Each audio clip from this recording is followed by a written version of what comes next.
RTP. Con eso, ahora sí podemos dar paso pie a nuestra última entrevistada del día de hoy. Así es, tenemos a Valeria Llerena, economista, directora ejecutiva de la Red de Instituciones Financieras de Desarrollo. Y ella nos va a hablar acerca de una política pública para la aplicación de una estrategia nacional de educación pública e inclusión financiera. Valeria, bienvenida. Buenos días, muchísimas gracias por el espacio. Cuéntenos, Valeria, inclusión financiera y educación. Suena muy atractiva esa idea. Pues sí, realmente es algo muy importante ya empezar a hablar en el país de estos dos conceptos. Ya se los está topando en muchos espacios, pero creo que es súper importante entender a qué se refieren. Nosotros como Red de Instituciones Financieras de Desarrollo somos una organización sin fines de lucro. Organizamos y agrupamos a 60 instituciones financieras entre bancos, cooperativas y ONGs. Y nuestro fin principal a lo largo de estos 25 años de trayectoria que tiene esta institución ha sido impulsar las microfinanzas, que es un concepto que ha ido creciendo en el tiempo. Primero se llamaba microfinanzas, después hablábamos de microfinanzas inclusivas y hoy hablamos de inclusión financiera. ¿Y qué es la inclusión financiera? Hay que entender que este es un concepto muy importante porque las familias o las personas que tienen acceso a productos y servicios financieros, pueden ser esto una cuenta de ahorros, una inversión, un crédito, un seguro, les permite tener diferentes oportunidades de desarrollo. Por ejemplo, pueden invertir en activos fijos que no lo podrían hacer sin un crédito, les permite plantearse un ahorro a su futuro, planear su jubilación o hacer frente a shocks inesperados de la economía, como puede ser una pandemia o un desastre natural. También les permite invertir en educación, en tecnología, en un negocio, ampliar un negocio si ya lo tienen. Y todo esto es realmente importante porque permite el desarrollo de la persona, de la familia, de las comunidades, genera empleo y la generación de empleo fortalece el aparato productivo, reduce brechas de desigualdad. Realmente la inclusión financiera hoy por hoy es considerada por los organismos multilaterales como uno de los aspectos que apuntala al cumplimiento de más de 8 de los Objetivos de Desarrollo Sostenible de las Naciones Unidas. Entonces, cuando hablamos de inclusión, como digo, es algo muy potente, muy importante, que apoya el crecimiento de los países. Y no puede haber inclusión financiera si no hay educación financiera. Entonces, la educación financiera es un pilar clave, fundamental, que se requiere fortalecer en el país por las deficiencias que hemos identificado con la data que existe sobre cómo los ecuatorianos conocen los temas financieros, pero sobre todo la debilidad que existe en los hábitos y comportamientos financieros de la población y que se ven reflejados, como digo, en las cifras en cuanto al bajo nivel de ahorro, en la baja formalidad en el crédito, los altos niveles de morosidad en el pago de la cartera.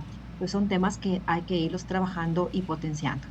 ¿Y en qué estado se encuentra el desarrollo de la educación financiera en el Ecuador en los distintos niveles de formación? ¿Tienen información sobre eso? Sí, tenemos, pero es muy básica. Realmente cuando hacemos una línea base de educación financiera, esto lo trabajamos con organismos multilaterales que tienen encuestas a nivel de Latinoamérica y del mundo. La CAF, la Corporación Andina de Fomento, es generalmente quien trabaja en temas de establecer estas cifras de educación financiera en la población, en donde se determina por encuestas cuál es la percepción de la población respecto a ciertos puntos. En cuanto a educación financiera, nosotros estamos muy bajo en relación a otros países.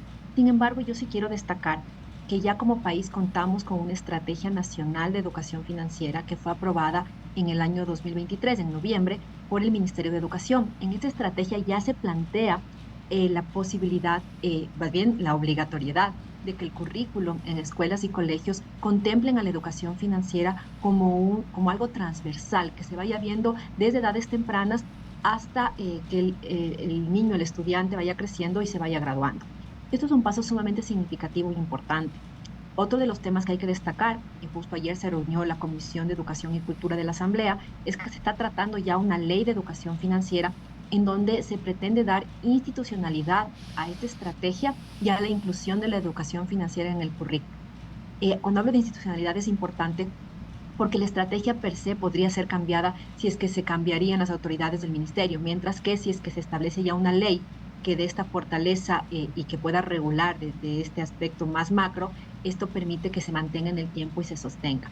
Ahora, el reto es sumamente importante porque si bien ya está incluida la inclusión financiera como algo transversal, es necesario capacitar a más de 200.000 profesores para que ellos conozcan de temas de educación financiera y a su vez conozcan de metodologías de capacitación en educación financiera a sus estudiantes. Este es el próximo paso y es un reto grande y creo que los involucrados a trabajar en eso somos todos los actores, tanto públicos como privados, para poder establecer estrategias comunes y concretas en cómo llegamos a más profesores para que a su vez ellos puedan llegar a los estudiantes, que es el objetivo final que tiene esta estrategia de educación financiera. Economista Llerena, en base a ese último punto, sí me quería detener y profundizar un poco, que es esta propuesta de ley que se está tramitando actualmente en la Asamblea.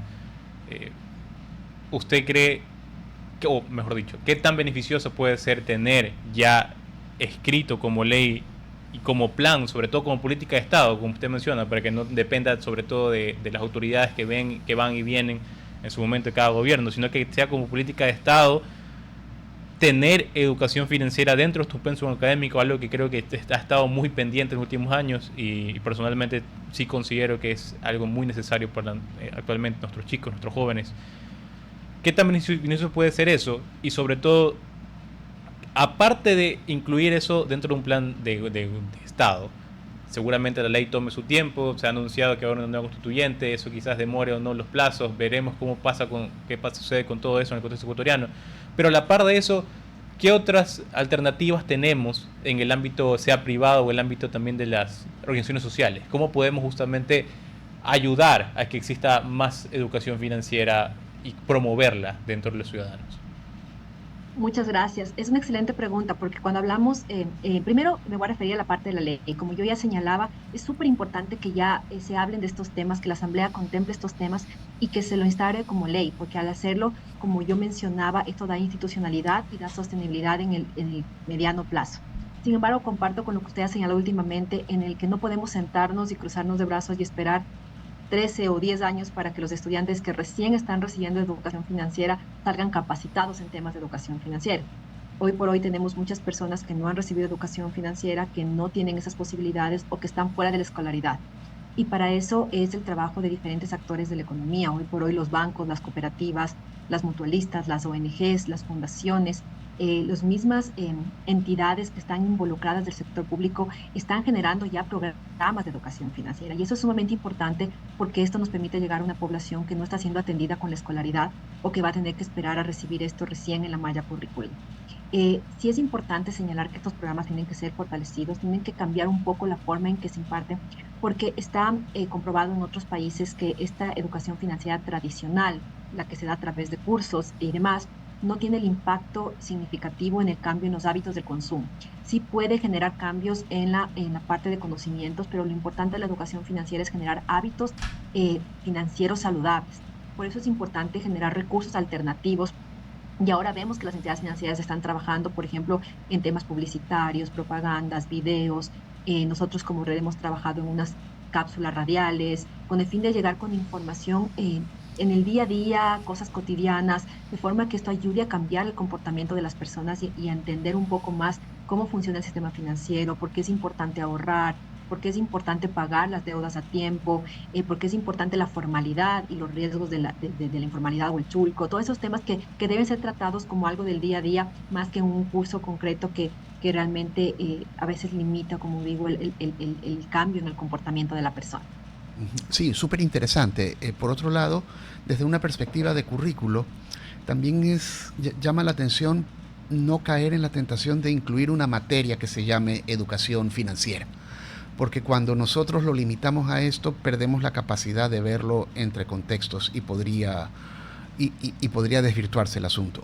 Más bien, seguramente estamos pensando en dentro del currículo de matemáticas, dentro del currículo de ciencias sociales, dentro del currículo de educación para la ciudadanía, que se incluyan todos estos aspectos que tienen que ver con el impacto de las finanzas y además de eso también las condiciones habilitantes que requieren los estudiantes para poder manejar apropiadamente sus finanzas personales y luego a nivel empresarial o de microempresa o de país. Es correcto y es muy acertado lo que se ha citado porque el poner una materia como educación financiera limitaría mucho el poder aprender de diferentes experiencias. La educación financiera es transversal y así se ha manejado en el currículo, así está planteado en la Estrategia Nacional de Educación Financiera y así se está planteando en el proyecto de ley que está en la Asamblea, que esta sea transversal, es decir, que se pueda ver un poco de las temáticas de educación financiera en cada una de las materias, sean estudios sociales, sea matemáticas, sea esta materia de emprendimiento que existe, sea historia, porque en cada materia existe un componente que se puede aprovechar para tener estas situaciones diarias que decíamos en cuanto a los temas de educación financiera. Y esto es lo que permite el aprendizaje y los cambios en los hábitos que señalábamos que deben ser cambios en el comportamiento como tal del niño y ya del adolescente cuando vaya creciendo. Sí, ¿y cómo queda el asunto de las creencias fundamentales de las personas acerca del dinero? Más temprano, no sé si usted nos estaba siguiendo, teníamos una conversación muy interesante con un dirigente popular al respecto de los subsidios. Y muchas veces también surge esta pregunta de quién termina pagando las cuentas, cuál es el verdadero rol del dinero en la sociedad y cómo opera y cómo nos afecta a todos. ¿Eso está incluido en la política? Por supuesto, es que realmente la educación financiera nos permite manejar y nos lleva a manejar responsablemente ese dinero. Muchas veces hablamos que las familias más vulnerables, las que tienen menos recursos, son aquellas las que no necesitan educación financiera porque no pueden ahorrar o no pueden acceder a un crédito, y lo cual es una percepción totalmente equivocada. Hay que entender que la educación financiera nos ayuda a manejar adecuadamente estos activos financieros como tal. Por tanto, en una familia vulnerable, en una familia con bajos recursos, la educación financiera se vuelve una herramienta prioritaria, porque realmente depende de saber manejar esos recursos, el educar a los niños, el manejar la salud de la familia, el darles de alimentación, el manejar ese presupuesto que aunque sea pequeño debe ser manejado de forma adecuada. Entonces, es básico y es fundamental el manejo de los recursos y eso es lo que nos lleva y nos ayuda la educación financiera, el cómo manejar responsablemente. Yo siempre digo, no hay nada más tranquilo para las personas el saber que tienen sus finanzas en orden, el saber cómo llegar a fin de mes, el saber cómo alimentar a su familia y el estar tranquilo de que no se tiene deudas pendientes.